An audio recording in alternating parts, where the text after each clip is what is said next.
And we have Stella's with us.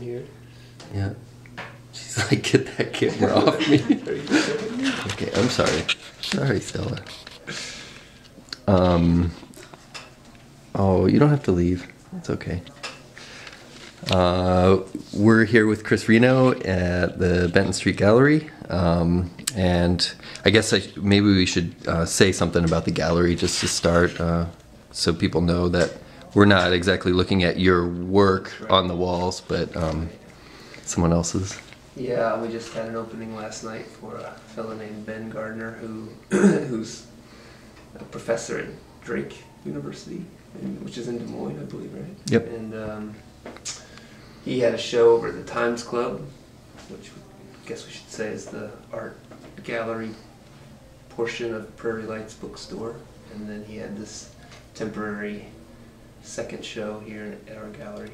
Mm-hmm. So came and had an opportunity to put some more work up. So these pieces are more, I think, in the drawing and relief media, as opposed to the ones he has at the other show, which are paintings. And it's nice to see the difference. And he was originally, you thought, going to have sculptures. Yeah. Have you seen any of his sculptures ever, or was it going to be a new? Just what I've seen online, which appear to be similar to these more relief-oriented ones, cardboard and wood and provisional, but they look totemic. They seem to have a box with something coming up, tree totems of some sort. And so, I guess we'll say a little about the space. This is your house as well. That's right. We're in the basement of a rented apartment house, shared by 4 art students in Iowa City, and we've been running the gallery since 2009, I guess. Yeah. Yeah, fall of 2009. Yeah. That seems right. Yeah. And this is the first show we've had this school year after kind of a long hiatus to kind of readjust to the new living arrangements. But I'm excited to have it back going again. So it started you and Josh and Caleb, right? Was it just you 3 here? Was there someone else living with you? No, just the 3 of us. Okay. Yeah. Josh and I rented the place, and Caleb shortly after that joined us, and then we all sort of saw this space and thought, wow, it'd be great to do another basement space like PS1. You know, there's and at the time there was also Arts Iowa City. Is that what it was called? Yeah. So there's 2 other basement spaces at the time. Caleb had been involved with you guys over there, so.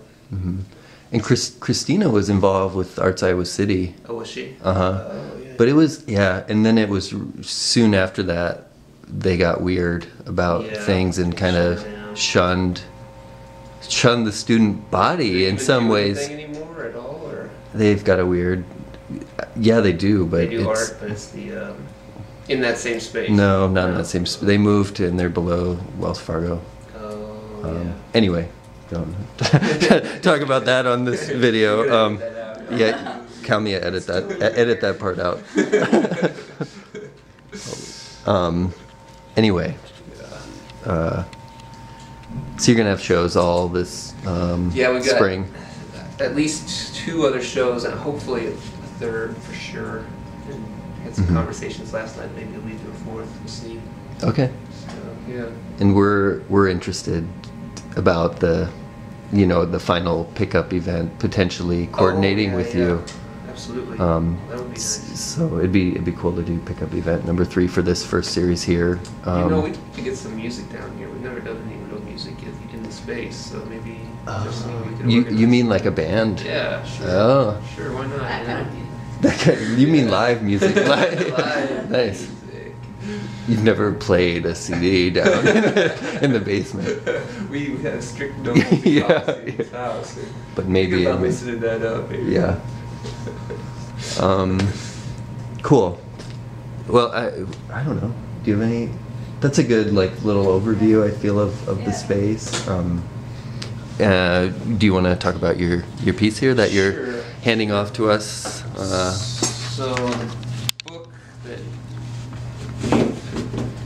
got for the folks is a handmade book that I completed while I was in graduate school, taking independent studies at the Center for the Book, and it was completed with the help of some folks over at the center as well.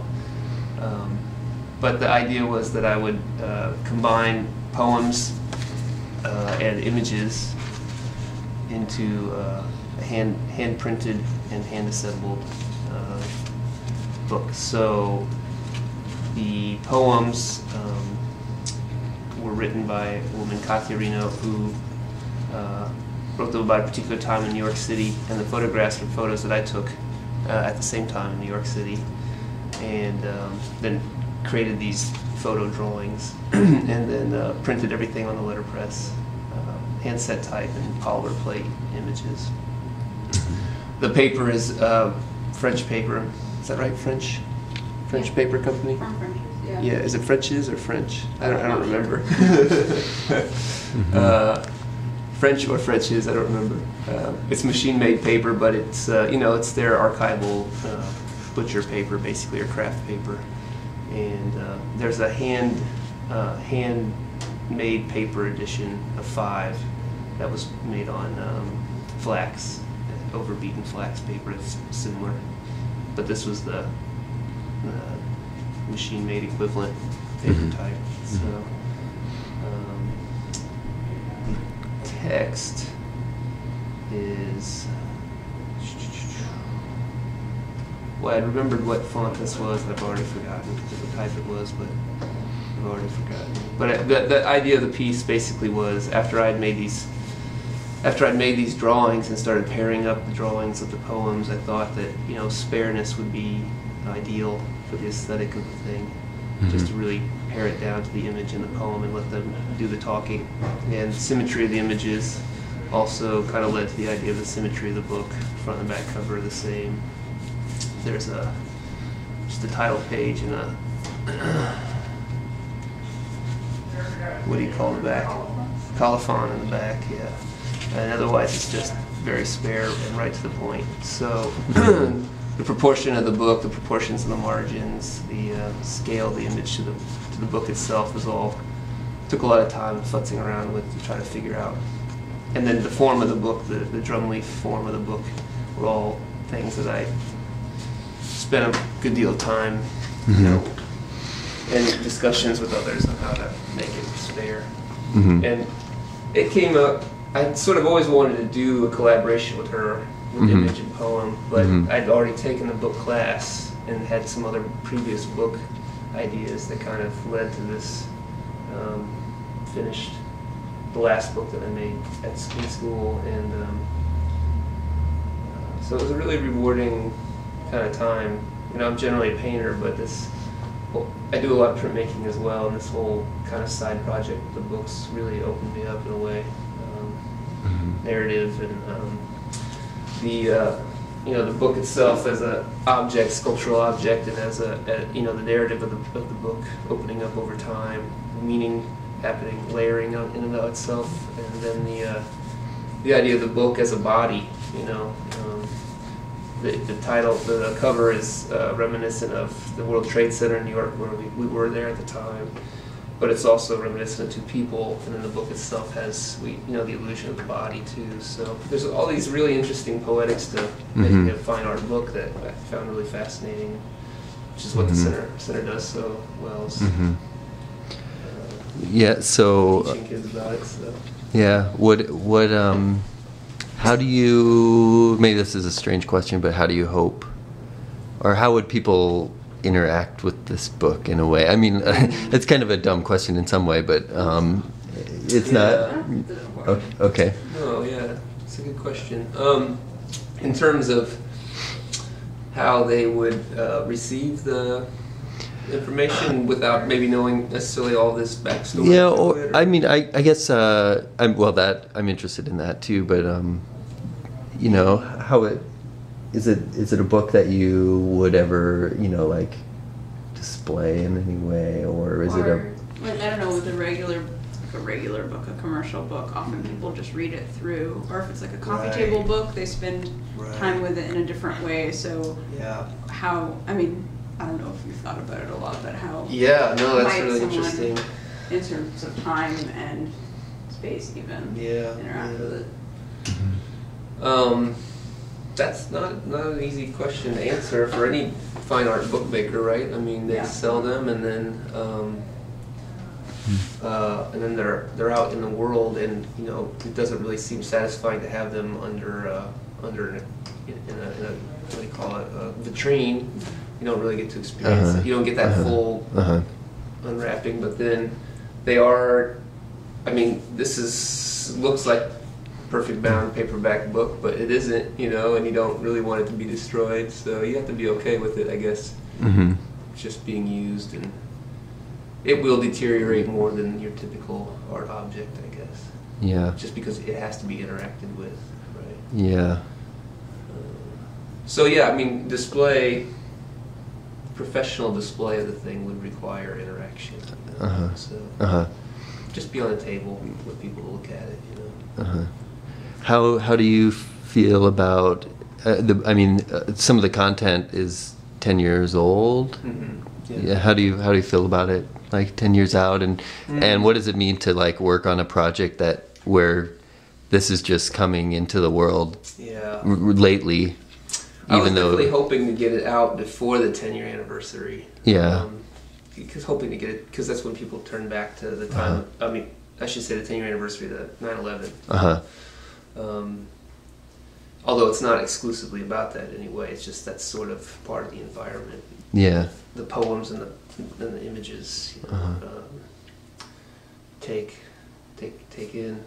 You know, there's like the first image is I was riding over the Queensboro Bridge, and they'd been doing this cutting down a bunch of junk trees on one of the islands, like Roosevelt Island or whatever. And I just took a picture of the trees, the pattern of the trees, but then once it got turned into the quadrilateral symmetry, the whole thing kind of turns into this more poetic, I don't know, almost galactic image, you know. But it has that X in it as well, and kind of ties back into like destruction. Like if you were looking at the World Trade Center's footprint after the couple years after it blew up, it had that sort of feel of desolation, like this, you know, or that iconic image of the chunks of it sticking up, you know, those chunks of the World Trade Center rails or whatever, I-beams. Yeah. And you know, so that's just sort of in there. It's all lodged in there in that image, and that's sort of what the resonance I was looking for as I picked each piece was. Yeah. I had hundreds of these photos, and I would just tile them quickly and see what would happen, like Rorschach style, just like, oh, what's the illusion? What's the illusion? And like this would be like, it's probably not there anymore, but there used to be this History Channel billboard. I think in the Bronx. You know what I'm talking about? Giant H up in the air there. And this, I mean, as soon as I tiled it, it's like, oh, there's the History Channel. It's not, you know, it's not it, but it looks almost exactly like that billboard. And so I was like, oh, this one's in, you know. So, it's a time capsule for me. Yeah. You know. Yeah. And it was cathartic to make the thing, and now have it out here. Yeah. You know, existing this way. So. When, if I guess this is suddenly a really personal question. When was Henry born? He was born in 2003. Oh, okay. So yeah, that's kind of the outer edge of the. Yeah, that's right. We could show that image. And when were you in New York City? I was in New York from 98 to 2004. Okay. Yeah. Let's see, there's one of Henry in here. There he is. Yeah. Oh, wow. Yeah. Yeah. So yeah, he was about, I think, 4 or 5 months old when we left.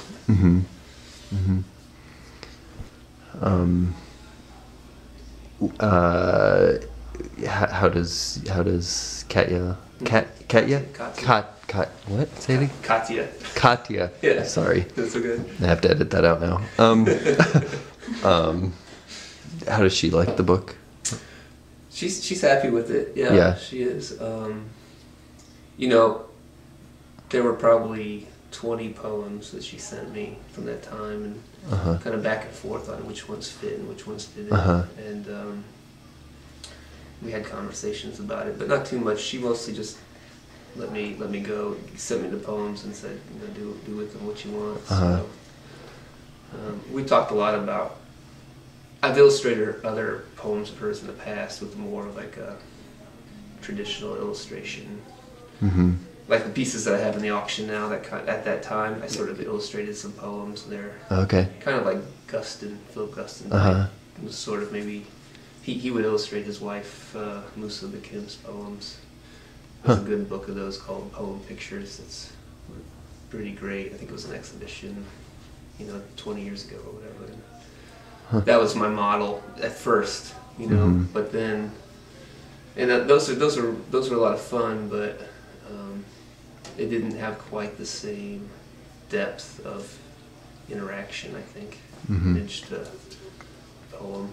I think how I want to illustrate has always been a challenge, and then it seemed better to go towards collaborating as opposed to illustrating. So none of the images actually illustrate a poem, but they sort of interact with each poem. Yeah. Do you think? I wonder if that music's in the background of this. It's all right. It's no problem. Okay.